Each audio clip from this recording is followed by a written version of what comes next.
Xin chào các bạn, chào mừng các bạn đã đến với kênh Số Bang Nguyễn của mình nhé. Hôm nay mình xin chia sẻ đến các bạn một món đặc trưng của Hà Nội, đó là món phở cuốn. Xuất phát món phở cuốn được sáng tạo ra từ bài tay của cô Vũ Thị Trinh, hiện đang sinh sống và bán hàng tại phố Mạc Đĩnh Chi ở Ngũ Xã, Hà Nội. Mình sẽ hướng dẫn các bạn hai cách làm phở cuốn. Một là phở cuốn từ thời xưa và một là phở cuốn của sự sáng tạo giới trẻ bây giờ, mình tạm nói là như vậy. Thì bây giờ các bạn theo mình vào bếp để làm phở cuốn nhé.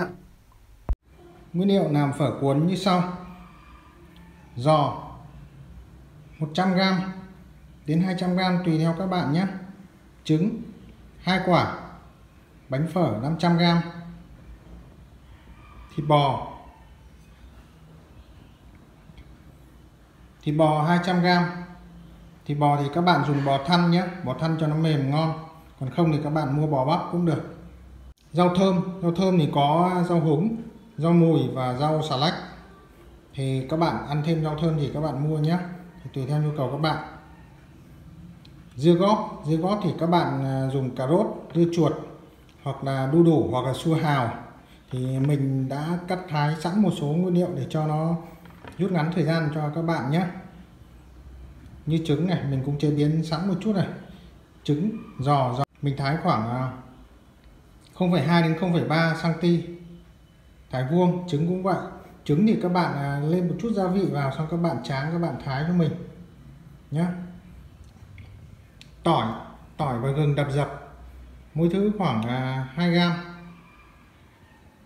Về gia vị thì có nước mắm, giấm, đường, muối, tương ớt và dầu ăn, và một bát nước lọc các bạn nhé. Và các bạn chuẩn bị cho mình ít cà rốt và dưa chuột thái sợi cho mình, hoặc các bạn bào thì dưa chuột các bạn cũng có thể thay bằng đu đủ cũng được, nhưng mà theo mình ăn dưa chuột nó mát hơn. Thì ở đây là mình hướng dẫn các bạn hai cách cuốn phở cuốn, cho nên là mình có thêm một số nguyên liệu nhé. Bây giờ mình sẽ đi vào chi tiết hướng dẫn các bạn. Trước tiên thì mình sẽ làm dưa góp. Các bạn cho dưa góp và dưa chuột, cà rốt vào một cái bát cho mình. Đây mình đã cắt thái sẵn hết rồi. Mình cắt dày khoảng 1,5 mm. Bây giờ mình sẽ bóp cái dưa góp các bạn nhé. Trước tiên các bạn cho mình một muỗng 1,5 muối nhé. Các bạn cho vừa thôi, không mặn nhé. Tiếp đó mình sẽ cho 2 muỗng 15 đường và 2 muỗng 15 giấm.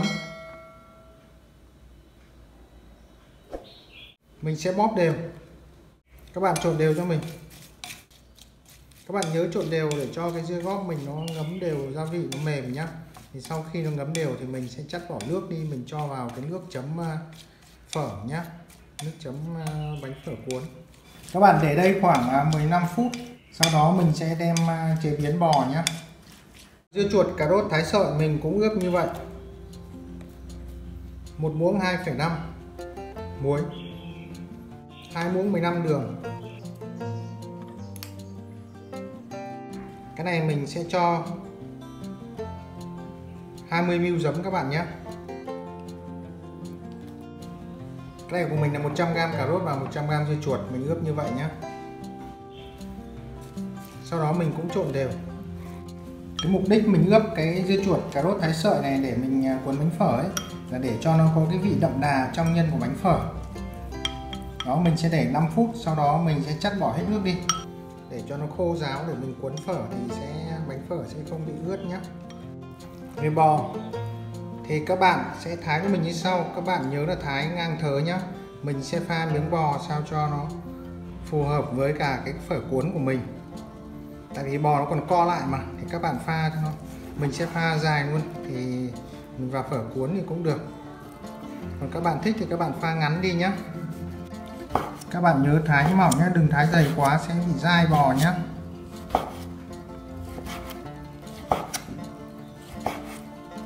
Đó, các bạn thái như này cho mình.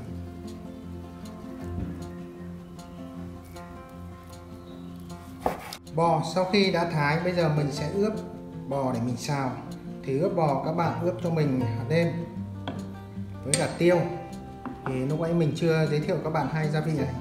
Bây giờ các bạn ướp cho mình 1 muỗng 5 hạt nêm nhé. Tiêu thì 1/2 muỗng 5. Thì mình dùng tiêu hạt mình đập dập cho nó thơm. Và cho mình 1 muỗng 5 dầu. Mình cho dầu vào mình ướp bò thì bò sẽ mềm hơn và ngon hơn. Tiếp đó các bạn cho mình gừng vào nhé. Gừng đập dập, mình đã đập sẵn rồi. Thì các bạn có thể dùng gừng đập dập hoặc là các bạn vắt lấy nước gừng cũng được. Bây giờ mình sẽ trộn đều và mình để ướp trong vòng 5 phút.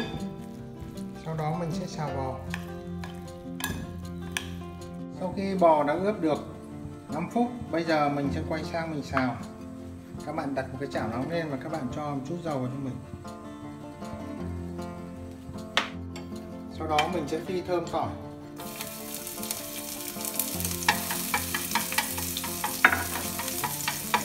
Các bạn nhớ ở cái công đoạn này các bạn xào bò thì các bạn xào to lửa hết cỡ nhé. Và các bạn xào vừa chín tới thôi thì bò mới ngon, không được xào kỹ quá nhé. Tỏi đã thơm rồi, bây giờ mình sẽ cho bò vào xào.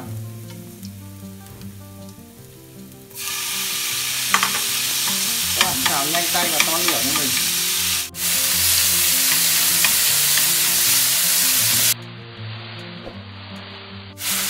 Sau đó thì bò chín tới thì mình sẽ tắt lửa và mình để hơi nguội. Để cho nguội mình cuốn phở ra cho nó hợp nhá. Nó bò đã chín tới rồi, bây giờ mình tắt lửa nhá. Bò sau khi mình xào rất thơm và ngon các bạn ạ. Mình đã để cho bò nguội rồi nhá. Bây giờ mình sẽ dẫn các bạn hai cách cuốn phở, các bạn chú ý nhé. Cách đầu tiên mình sẽ cuốn phở theo truyền thống phở Hà Nội các bạn nhé. Thì cách cuốn phở đầu tiên này thì rất là đơn giản, liệu không nhiều cầu kỳ lắm đâu. Các bạn rải bánh phở ra cho mình nhẹ nhàng. Sau đó mình sẽ lót một phần xà lách lên trên và rau thơm.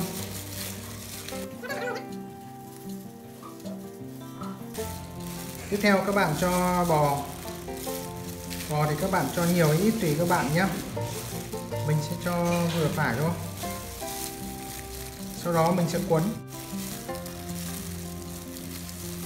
Các bạn cuốn như này cho mình nhé. Các bạn nhớ là cuốn đừng lỏng quá nhé, và cũng đừng chặt quá, cấm vừa phải thôi. Đó, mình được một cái phở cuốn nhá, các bạn, rất là chắc tay và rất là đẹp tròn. Như thế các bạn cuốn hết cái phần phở cuốn bò cho mình.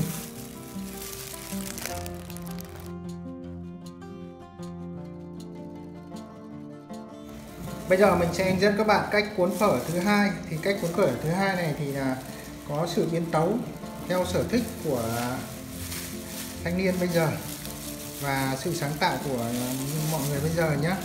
Thì cũng không khác nhau lắm đâu. Thì các bạn cũng đặt xà lách cho mình, rau thơm, tiếp theo là rau mùi. Về cái phần cà rốt và dưa chuột tái sợi, mình sau khi ướp mình đã vắt hết nước rồi các bạn nhé. Các bạn nhớ vắt nước khi mình cuốn phở sẽ không bị nước nhé. Bây giờ mình sẽ cho cà rốt vào, dưa chuột bào sợi vào. Mình cho cái này vào ăn thì nó rất là ngon. Nó vừa giòn và vừa có vị chua chua ngọt ngọt. Mình đã bóp rồi. Mà mình bóp mềm như này thì cuốn phở sẽ không bị rách các bạn nhé. Đó, sau đó các bạn sẽ cho trứng cho mình. Tiếp theo mình sẽ cho giò. Ngoài giò ra các bạn cũng thể thay nguyên liệu bằng thịt, các bạn luộc nhé. Xong các bạn thái nhỏ như kiểu giò này cho mình. Bây giờ mình sẽ cuốn nhé. Vì bánh phở rất là dễ bị rách nên các bạn nhẹ tay cho mình. Đó. Đó thì cái phở cuốn này của mình nhìn phía trong này, xiên mình phở nó mỏng mà mình nhìn thấy màu cà rốt rất đẹp. Đó, đây là cách cuốn phở thời bây giờ là hiện đại các bạn nhé. Thì có sự biến tấu rất nhiều nguyên liệu. Thì cứ như vậy các bạn cuốn hết cho mình nhé. Sau khi cuốn phở xong, bây giờ mình sẽ hướng dẫn các bạn cách pha nước chấm phở cuốn. Đây là khâu phải nói là quan trọng. Còn phở cuốn thì ai cũng biết cuốn biết làm rồi, nhưng cái nước mắm để pha ấy, thì không phải ai cũng biết pha các bạn ạ. Thì hôm nay mình sẽ hướng dẫn các bạn cách pha nhé. Các bạn dùng cho mình một cái muỗng, một cái môi đi. Mình dùng môi lẩu nhé. Mình đong 4 môi nước. Giấm thì mình sẽ cho 3/4 môi. Tùy theo loại giấm chua, giấm không chua nhé. Thì các bạn cũng có thể từ 3/4 đến 1 môi nhé. Tiếp theo mình sẽ cho một môi đường. Xét môi nhé, các bạn nhớ đong chuẩn cho mình nhé. Mình sẽ đong cho nó bằng miệng thôi. Tiếp theo nước mắm. Mình sẽ cho nước mắm Thuận Pháp độ đạm 40 nhé.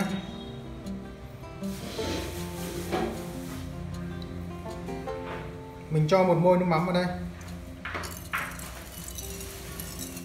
Các bạn chú ý là cái nước chấm phở cuốn này mình sẽ không có tỏi đâu nhé. Các bạn nhớ cho mình chứ không các bạn nhầm đấy. Không có tỏi và ớt quả đâu. Cái công thức mình dẫn các bạn sẽ dựa vào cái công thức chuẩn của mình.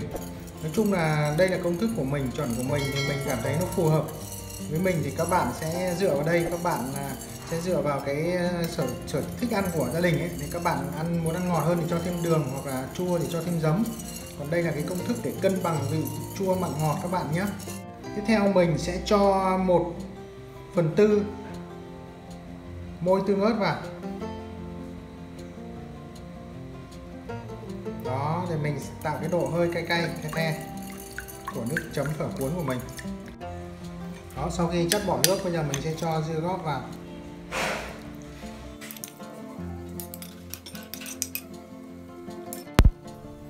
Như vậy mình vừa hướng dẫn xong các bạn 2 cách làm phở cuốn rất là đơn giản, ngon miệng, thanh mát, rất là dễ làm tại nhà. Thì chúc các bạn thành công. Xin chào các bạn và hẹn gặp lại các bạn ở những video tiếp theo nhé.